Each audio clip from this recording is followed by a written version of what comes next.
Hello everyone and welcome to my channel Y&R Trends. Genoa City woke to a storm of secrets on Monday, January 12, 2026, as the walls of power, fidelity, and love began to crack in ways no bone could have prognosticated, and at the center of the chaos stood Jack Abbott, gaping out the frosted window of the Abbott manse with a letter in his pulsing hand, the essay smeared by gashes he refused to admit, because the words on that runner, Allie's final farewell, were no longer just recollections but munitions aimed straight at his heart, revealing not only her regrets but a nipping indication about the shadowy forces that had been circling their family for months. And just as Jack rumored her name into the empty room, the door creaked open and Kyle stepped outside, his face pale, his voice shaking, because he'd come with ruinous news that could shatter what remained of their family. "Dad, it's worse than we allowed.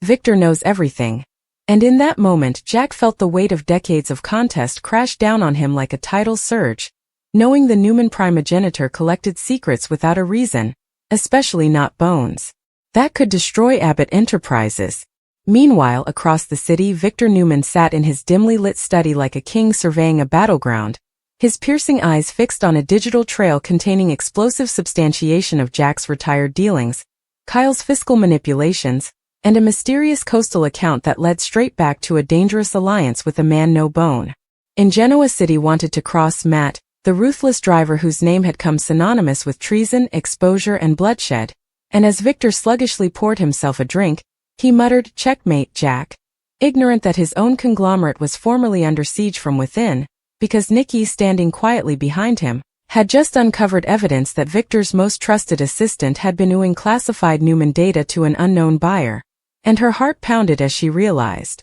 The trouble wasn't coming from the Abbotts this time, it was coming from inside the Newman dynasty itself. While at Crimson Lights, Sharon and Nick's uneasy armistice shattered when Sharon brazened him with a print that could ruin everything. A print showing Nick meeting intimately with someone connected to Matt's felonious network. And as Nick tried to explain, Sharon's voice cracked with rage and heartache, crying, "You promised me we were done with secrets, Nick. You promised." But Nick could only gawk at the table, knowing the verity would bring him the one person he still loved. And across the room, Faith eavesdropped everything, her eyes filling with fear as she realized the grown-ups in her life were dancing with monsters, while at the Chancellor estate, Lily faced Kane in a battle that felt like the final act of a woeful play, her voice steady but her heart in remains as she revealed that she knew about his secret deal with Matt to manipulate Winter's stock, a move that had formerly bring innocent people their jobs, their savings and their trust, and Kane, unfit to deny it, presently rumored, "I did it for us," only for Lily to respond with the three words that would hang him ever, "We're over." And with that, she walked down, leaving Kane alone in the wreckage of his own ambition, while in the murk, Matt himself watched the megacity unravel through a web of surveillance defenses, a crooked smile forming on his lips as he prepared his coming move, because Genoa City wasn't just a playground to him, it was a chessboard. And every life was a piece to be offered, and his rearmost target was Noah Newman, who had grown dangerously close to uncovering the verity about Sienna's mysterious death. And as Noah drove through the rain toward the abandoned storehouse where he believed answers awaited,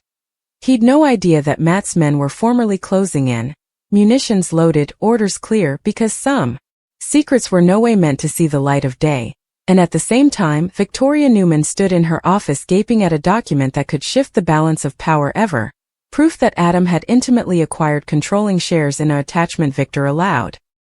he possessed, and as Victoria gripped her jaw, she realized the Newman family war was about to erupt into open combat, while Adam, standing on the rooftop of Newman Enterprises, scowled at the megacity below, brooding, "Let the games begin," ignorant that Chelsea had just discovered his retired alliance with Matt, a disclosure that made her question whether the man she loved was getting commodity she could no longer fate. And as Chelsea rushed to advise him, fate interposed in the form of an unforeseen explosion at the storehouse, a blast that echoed across Genoa City and transferred exigency enchantresses screaming into the night, because Noah's disquisition had touched off a deadly trap, and when the bank cleared, all that remained was a burned-out shell of a structure, and no sign of Noah, transferring shockwaves through every family and city, especially Nick, who collapsed to his knees when he heard the news, his voice breaking as he rumored his son's name into the cold night air, while Sharon, despite everything, wrapped her arms around him, because some losses transcended treason, and at the sanitarium, Croker's rushed an unidentified, unconscious man into surgery. His face burned beyond recognition, leaving everyone to wonder whether Noah was still alive or if Genoa City had just claimed another victim of its endless wars. And as the occasion's final moments unfolded, Jack stood alone at Allie's grave, the wind howling like a warning, her letter gripped in his fist, as he pledged to expose Matt, Victor, and anyone differently who dared to tear his family piecemeal. Indeed, if it bring him everything. While nearly in the darkness, Matt picked up his phone and made a single nipping call. Phase 2 begins now. And with that, Genoa City's fragile peace shattered fully, setting the stage for backstabbings, deaths, and exposures that would change the young and the restless ever. The night after the storehouse explosion felt heavier than any storm Genoa City had ever known, as if the air itself carried the weight of every secret, every taradiddle, and every life that had been shattered. And at Memorial Hospital, the corridors buzzed with frantic whispers and scarified prayers while croakers fought to save the unidentified burn victim pulled from the wreckage, his body wrapped in reek, his identity a riddle that visited everyone who stood outside the operating room, especially Nick Newman, who paced the bottom with bloodshot eyes and shaking hands, refusing to accept the possibility that his son Noah might formerly be gone, while Sharon sat quietly beside him, her fritters gripped around a coffee mug she hadn't touched, her heart torn between wrathfulness, fear, and a love that had no way truly faded. And when the surgeon eventually surfaced, his expression grave, the words he spoke transferred a bite through the room. He's alive, but we don't know for how long. And although relief washed over Nick's face for a transitory moment, it snappily turned to dread, because survival didn't mean safety, not in a megacity where adversaries struck from the murk. Meanwhile, across city, Victor Newman stood in his darkened study gaping at the glowing skyline, his jaw tight as he heeded to a private briefing attesting what he formerly suspected. Matt was raising, his network expanding, his moves getting more ruthless by the hour, and while Victor thrived on control, this time indeed he felt the ground shifting beneath his bases, because the explosion wasn't just an attack on Noah, it was a protestation of war against everyone who dared to challenge Matt's unnoticeable conglomerate. And when Nikki brazened Victor with substantiation of the internal treason within Newman Enterprises, her voice pulsing with a blend of fury and heartache, Victor didn't deny it, he simply said, "I'll handle it." But Nikki could see in his eyes that the lines between business, family, and revenge were blurring dangerously, and away, Jack Abbott sat alone in the Abbott living room. Allie's final letter spread across the table like a chart of undetermined grief, each word reminding him of pledges broken and lives lost, yet hidden between her emotional farewell was a cryptic communication that Jack now realized might be the key to exposing Matt's entire operation.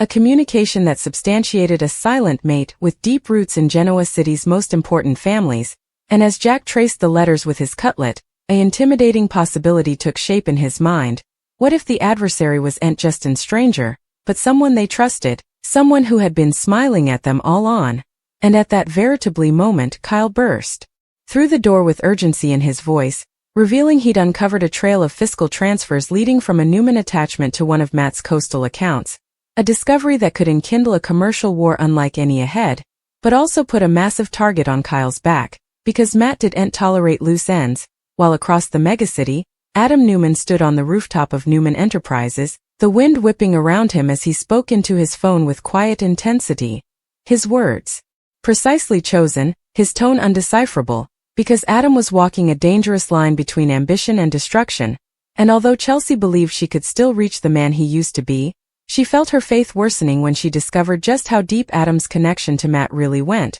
especially when she eavesdropped a discussion suggesting Adam had helped divert coffers that made the storehouse explosion possible, and when she brazened him, her voice cracked with unbelief. How numerous lives have to be ruined before you stop?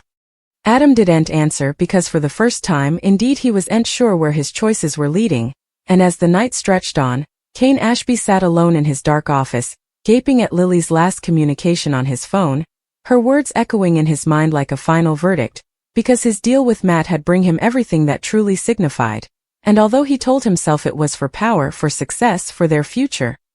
he now realized he'd traded love for ambition and lost both. While Lily, strong but broken, packed her bags, determined to leave Genoa City before, ignorant that Matt had formerly marked her as a liability for knowing too much, and as she drove through the empty thoroughfares, headlights cutting through the darkness, she had no idea she was being followed. her freedom slipping further down with every affair. Meanwhile at the sanitarium, Nick eventually gathered the courage to step into the ICU room, where the burned man lay unconscious, machines telephoning vocally as if counting down the seconds, and as Nick goggled at the bandaged face, recollections of Noah's nonage swamped his mind. His first baseball game, his horse laugh, his dreams, and when Nick rumored, "Come back to me, son." A single gash slipped down his impertinence, while Sharon watched from the doorway, knowing that no matter how important they had hurt each other, their participated fear for Noah bound them together in ways nothing differently could. But just when stopgap began to flitter, a nanny rushed in with critical news. Someone had tried to pierce the case's room without authorization, driving a lockdown, and Nick's blood ran cold as he realized Matt's reach extended indeed into the sanitarium, turning a place of mending into another battleground. While Victor entered word of the security breach and incontinently ordered fresh protection, his voice cold, wave and fostering, yet beneath his authority coddled a deep, particular fear, because no matter how important he was, he couldn't shield his family from every trouble. And as Nicky held his hand, brooding that they would get through this together, Victor knew that the war they were fighting wasn't just against an adversary. It was against the darkness within their own once choices, and across city, Jack and Kyle prepared to blunder the fiscal substantiation to the press, hoping to expose Matt and weaken his grip on Genoa City. But before they could act, a mysterious envelope arrived at the Abbott manse containing a single snap, Kyle alone, walking out of his office late at night, and a nipping communication written in red essay: "Coming time.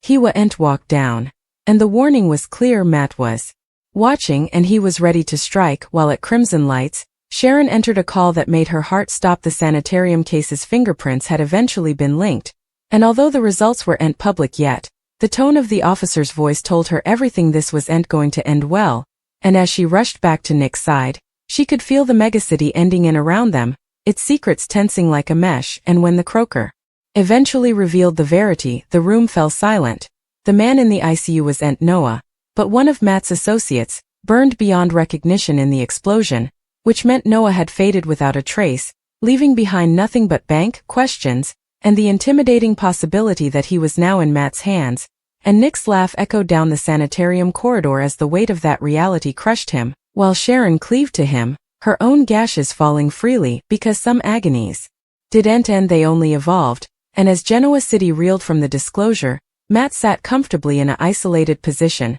watching news content of the chaos he'd orchestrated, his expression calm, nearly amused, because every broken family, every shattered alliance, every gas chalet was evidence of his power. And when his phone buzzed with evidence that Lily's auto had been interdicted on the trace, his smile widened, because knowledge was influence, and influence was everything. And with Noah still missing, Lily in peril, commercial conglomerates under siege, and commitment worsening, Genoa City stood on the edge of its darkest chapter yet,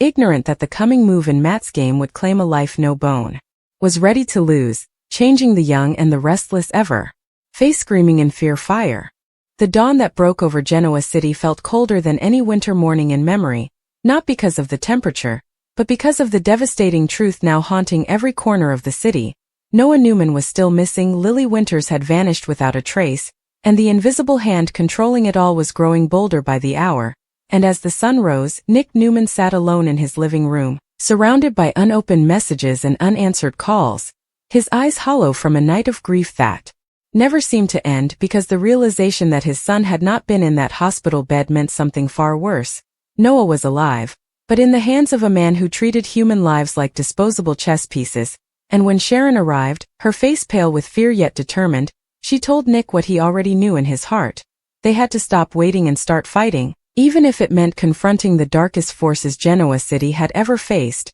Meanwhile at Newman Enterprises, Victor Newman stood before his board of directors with the kind of authority that once made him untouchable, but today his voice carried a rare urgency as he announced an internal lockdown, a full-scale investigation into the traitor within his ranks, and an aggressive strategy to dismantle Matt's financial network. Yet even as Victor spoke of power and control, Nicky could see the worry in his eyes, because this war wasn't just about business anymore. It was about their family, their children, and the legacy they might lose forever. And across town, Jack Abbott gathered Kyle, Ashley, and Tracy in the Abbott living room, spreading out documents, financial records, and Ali's cryptic letter like pieces of a dangerous puzzle, finally revealing his theory that Matt's silent partner wasn't just a corporate ally, but someone with deep emotional ties to Genoa City, someone who had suffered a loss so profound that revenge had become their only purpose. And as Jack traced the hidden initials in Ali's message, a horrifying name surfaced: Cain Ashby, the man who had lost Lily, his career, and his sense of right and wrong. And although Jack didn't want to believe it, the evidence was undeniable. Cain's financial trail, secret meetings, and sudden disappearance all pointed to his involvement in Matt's operation, while at the same time, Lily was being held in a remote, abandoned estate outside the city, her wrists tied, her voice hoarse from hours of pleading, yet her spirit unbroken as she demanded to know why Cain had betrayed her so completely. And when Cain finally stepped out of the shadows, his face filled with regret and madness all at once, he whispered, "I did this for us," only for Lily to respond with tears and fury, "You destroyed us." A sentence that shattered what remained of his delusion. But before Cain could free her, Matt arrived, his presence suffocating. His tone calm as he reminded Cain that loyalty came with consequences, and in a brutal display of control, Matt ordered his men to take Lily away, leaving Cain alone with the realization that he had lost everything, including the woman he once claimed to love. While back in Genoa City, Chelsea confronted Adam with proof of his role in Matt's network, forcing him to finally admit the truth, that his ambition had blinded him, that he had crossed lines he could never uncross, and that people were now paying the price. And as Chelsea walked away, Adam was left standing in the ruins of his own making, realizing too late that power without conscience only leads to destruction. Meanwhile, Nick and Sharon followed a hidden trail of encrypted messages that led them to the outskirts of the city, where a burned-out warehouse stood as a silent monument to unanswered questions, and inside, they found what they feared most: Noah's jacket stained with blood, along with a voice recording left behind by Matt himself, chilling in its simplicity. "Hope is the most painful weapon of all." And Nick collapsed to his knees as Sharon held him, both of them terrified that they were running out of time, while Victor, using his vast network of contacts, finally uncovered Matt's true identity, not just a criminal mastermind, but a former associate of Victor's from years ago, a man who had lost his family in a corporate war that Victor had survived, and whose entire life since had been fueled by vengeance. And when Victor realized that his past had created this monster, the weight of responsibility hit him harder than any business loss ever could, and in a rare moment of vulnerability, he told Nikki, "This is my fault." A confession that shook her to her core because the consequences were no longer abstract, they were deadly. And as Genoa City braced for what came next, a shocking news alert interrupted every screen in town. A body had been found on the riverbank, female, unrecognizable, but wearing Lily's necklace, and when Cain saw the report, his scream echoed through the empty room, his madness finally giving way to pure grief,